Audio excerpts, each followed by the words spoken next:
상무부는 이날 미국의 국가안보와 외교정책에 반하는 행위를 한 27개 외국 기업에 대해 수출을 통제한다며 이같이 전했습니다. 상무부 산업안보국은 이날 미 연방관보에 공개한 규정을 통해 해당 3개 계열사들이 중국과 싱가포르, 일본에 위치했다고 밝혔습니다. 산업안보국은 또 규제 목록에 코라드 테크놀로지의 대만 소재 사무실에 대한 설명도 추가했다며 이 사무실도 기술 판매에 관여했다고 설명했습니다. 이 외에도 해당 계열사들은 이란의 군사 및 우주 프로그램과 중국 정부 및 방위 산업체에도 기술을 판매한 것으로 나타났습니다. 코라드 테크놀로지는 지난 2019년 규제 대상으로 한 차례 지정됐지만 이날 그 계열사들도 함께 규제 목록에 이름을 올리게 된 것입니다. 미국 기업들은 이 규제 대상 기업들의 이중용도 물품 등 수출관리 규정에 속하는 물품을 수출 및 재수출할 수 없습니다.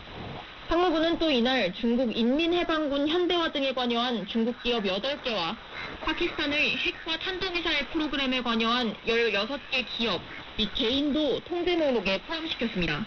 상무부의 이번 규제는 오는 26일부터 발효됩니다. 한편 미국 상무부는 앞서 지난달 20일 미국 기업이 민간인 감시나 해킹에 사용될 수 있는 장비와 기술을 수출할 때 산업안보국의 승인을 받도록 하는 규정을 발표했습니다. 상무부는 해당 규정에 특정 국가를 명시하지 않았지만 북한도 규제 대상에 포함될 것이라는 분석이 제기되기도 했습니다. 당시 윌리엄 브라운 미 조지타운대 교수의 말입니다. 미국과 중국 보안 정보가 북한으로 수출되고 있을 가능성이 매우 높습니다. 그래서 이번 조치는 이러한 불법 수출을 막으려는 것으로 보입니다.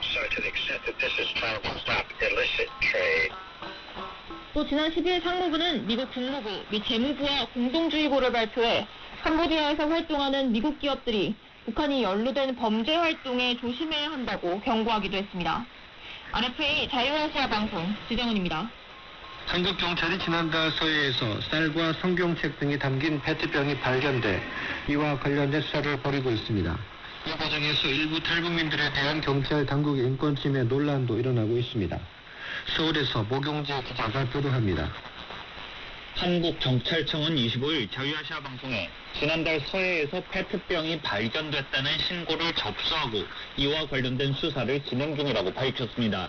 지난달 서해에서 발견된 페트병에는 쌀과 휴대용 저장 장치인 USB, 성경책, 1달러 지폐가 담겨있는 것으로 알려졌습니다. 한국의 수사당국은 해당 사안이 지난 3월 시행된 남북관계 발전에 관한 법률, 이른바 대북전단 금지법을 위반한 것으로 보고 있습니다. 한국에서의 광고 선전물, 인쇄물, 보조기억 장치 등의 대북 살포를 금지하는 대북전단 금지법은 위헌 소지가 있다는 논란에도 불구하고 지난 3월 시행된 바 있습니다. 이에 따라 전단등을 한국에서 북한으로 보내는 활동은 불법으로 규정됐습니다. 이와 관련해 일각에서 한국의 수사 당국이 이번 서해 페트병 살포에 관여하지 않은 탈북민들을 대상으로 인권 침해를 하고 있다는 논란이 일고 있습니다.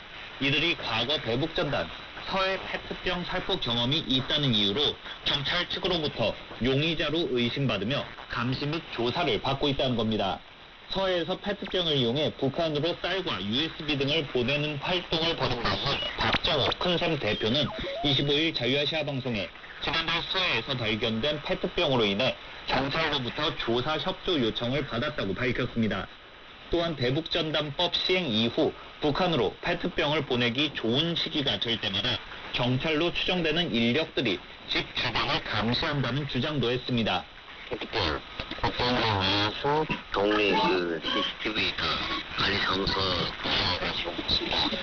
해갖고 제가 아는 거는 저희가 음력을 해가지고 그 페트병을 보내거든요. 그 침물 물때가 맞으니까 그때는 또 뭐 다른 데서 오는 것 같아요. 와서 오고 24시간 있고. 박 대표와 함께 서해 페트병 살포 활동을 벌인 바 있는 정광일 노체인 한국 지부장은 노체인의 회원인 한 탈북민이 최근 서해로 관광을 다녀왔다는 이유로 인천경찰청으로부터 대북전단 금지법과 관련한 출석을 요구받았다고 말했습니다.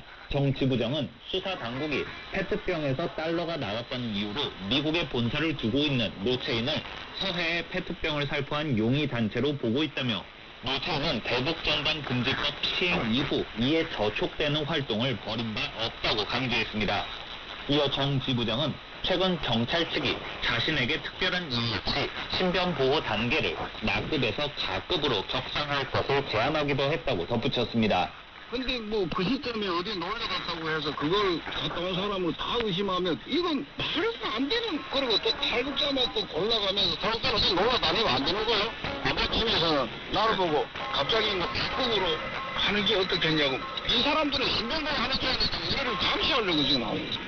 물때만 되면 우리 집에 와서 지키고 있대. 그러니까 물때가 맞으면 대낮에 어슬렁거리는 사람 많아. 이어 정 지부장은 자가용을 타고 인천 쪽으로 진입하면 경찰 측 차량이 따라붙는다며 다른 탈북민들의 차량도 특정 지역에 진입하면 경찰 측으로 보이는 차량들이 붙는 것으로 들었다고 주장했습니다. 경찰이 실제 대북전단 살포 예방 차원에서 일부 탈북민들에 대한 감시 활동을 벌이고 있다면 이는 인권 침해의 소지가 될 수 있다는 게 법률 전문가들의 지적입니다.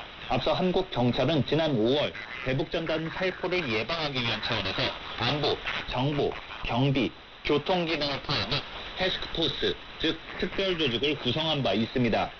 한국경찰청 관계자는 자유아시아 방송에 TF 조직이라기보다는 경찰 내부 협업을 위한 협의체 성격으로 지난 4월 박상학 자유북한 운동연합 대표가 전단을 살포했다고 밝힌 이후 구성됐다며 그 이후 대북전단과 관련된 활동이 벌어지지 않아 회의가 이루어지지 않고 있다고 설명했습니다.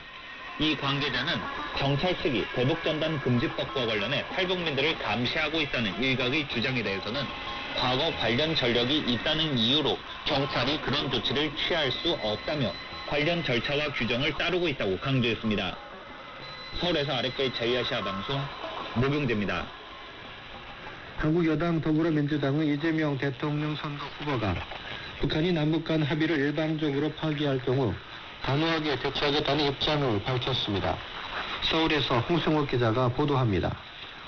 25일 서울에서 외신을 대상으로 기자설명회를 연 한국 여당 더불어민주당의 이재명 대통령 선거 후보.